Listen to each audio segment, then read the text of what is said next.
বৰপেটা জিলাৰ চেঙা সমষ্টিৰ অন্তৰ্গত ১ নং বাঘমৰা চৰৰ খহনীয়া প্ৰতিৰোধ কৰিবলৈ ওলাই আহিল গাঁওবাসী।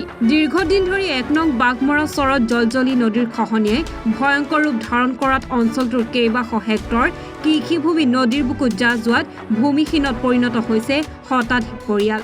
জলজলি নদীৰ খহনীয়াৰ কবলত পৰাৰ বাবেই দুখন চৰকাৰী বিদ্যালয়, কৃষিভূমিৰ লগতে কেইবাটাও পৰিয়ালৰ ঘৰদুৱাৰো খহনীয়াত যা যোৱাৰ পাছত সম্প্ৰতি ১ নং বাঘমৰা চৰৰ মূল গাঁওখনৰ প্ৰতিও চৰম ভাবুকি কঢ়িয়াই আনিছে।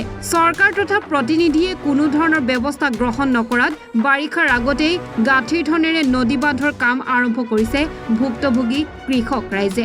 আৰম্ভণি অনুষ্ঠানত ১৬ নং বাঘমৰা জিলা পৰিষদৰ AIUDFৰ প্ৰাৰ্থী কহিনুৰ বেগম, কংগ্ৰেছ প্ৰাৰ্থী আকলিমা খাতুন, বাঘমৰা গাঁও পঞ্চায়তৰ আঞ্চলিক সদস্য পদৰ প্ৰাৰ্থী আব্দুৰ ৰহমান, কংগ্ৰেছ আঞ্চলিক সদস্য পদৰ প্ৰাৰ্থী চাহানুৰ ৰহমান, মিত্ৰজোঁট অসম গণ পৰিষদ দলৰ আঞ্চলিক সদস্য পদৰ প্ৰাৰ্থী শ্বেখ ৰহিজউদ্দিন আহমেদ, পঞ্চায়তৰ সদস্য পদৰ প্ৰাৰ্থীসকল উপস্থিত থাকি আৰ্থিক মানসিক সহযোগিতা আগবঢ়োৱাৰ কথা কোৱাৰ লগতে নিৰ্বাচিত হলে প্ৰথমে নদী বান্ধৰ কাম কৰাৰ প্ৰতিশ্ৰুতি প্ৰদান কৰে। শতাধিক পৰিয়ালৰ ঘৰ দুৱাৰ খহনীয়াৰ পৰা ৰক্ষা কৰিবলৈ গাঁওবাসীৰ এনে প্ৰচেষ্টাৰ সফল হ'বনে নাই, লগতে স্থানীয় প্ৰতিনিধিয়ে দিয়া প্ৰতিশ্ৰুতি কাৰ্যকৰী কৰিবনে নাই সেয়া সময়হে ক'ব। শীঘ্ৰেই অঞ্চলটোৰ খহনীয়া প্ৰতিৰোধৰ বাবে ফলপ্ৰসূ ব্যৱস্থা গ্ৰহণ কৰিবলৈ জলসম্পদ বিভাগ, স্থানীয় বিধায়ক চেয়াৰমান আলী আহমেদ, চেঙাৰ বিধায়ক আশ্ৰফুল হুছেইনৰ লগতে জিলায়ুক্তক দাবী জনাইছে অঞ্চলটোৰ ৰাইজে।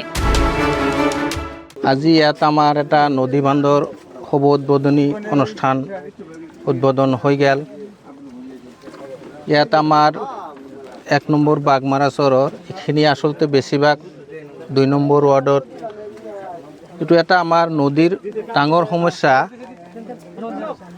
এই সমস্যাটো একমাত্ৰ আমাৰ ১ নম্বৰ বাঘমাৰাৰে নহয়, কমপ্লিট আমাৰ বাঘমৰা পঞ্চায়তৰ সমস্যা, বহুত এইটো ডাঙৰ সমস্যা। এই সমস্যাটো আজি নদী বান্ধটো উদ্বোধন হ'ল, আমাৰ ৰাইজে কাঠিৰ ধনেৰে এই সমস্যাটো সমাধান কৰিবলৈ বহুদিনৰ পৰাই চেষ্টা চলাই আছে। তাৰ লগত আমিও যিখিনি পাৰোঁ সহায় কৰি আছোঁ। যোৱা বছৰ বাৰিষাত মই নিজে আমাৰ চেঙা সমষ্টিৰ বিধায়কক লৈ আহি ইয়াতে আৰ্থিকভাৱে কিছু সহায় কৰিছিলোঁ। তাৰ লগতে আমাৰ আজিৰ যিজন আমাৰ বাঘমৰা চৰ আঞ্চলিক পঞ্চায়তৰ AIUDF দলৰ মনোনীত প্ৰাৰ্থী আব্দুৰ ৰহমান চাহেব, তেখেতেও যিখিনি পাৰে সহায় সহযোগিতা কৰিছিল। এইবুলিও তেখেতে আমাক আশ্বাস দিছে যে এইবুলিও তেখেত সহায় কৰিব। আৰু মই এটাই কথা অনুৰোধ কৰিম আপোনালোকে যদি আমাৰ জিলা পৰিষদৰ আমাৰ দলীয় প্ৰাৰ্থী আৰু আমাৰ আঞ্চলিক সদস্য পদৰ প্ৰাৰ্থী আপোনালোকে যদি দয়া কৰি ভোট দি জয়যুক্ত কৰাব পাৰে, আমি দলীয়ভাৱে আপোনালোকক আশ্বাস আৰু বিশ্বাসত ৰাখিব খুজিছোঁ। প্ৰথম কামটো এই কামটো আমাৰ যিখিনি নদী বান্ধৰ সমস্যা, এই কামখিনি আমি কমপ্লিটভাৱে সমাধান কৰিবলৈ এটা চেষ্টা কৰিম।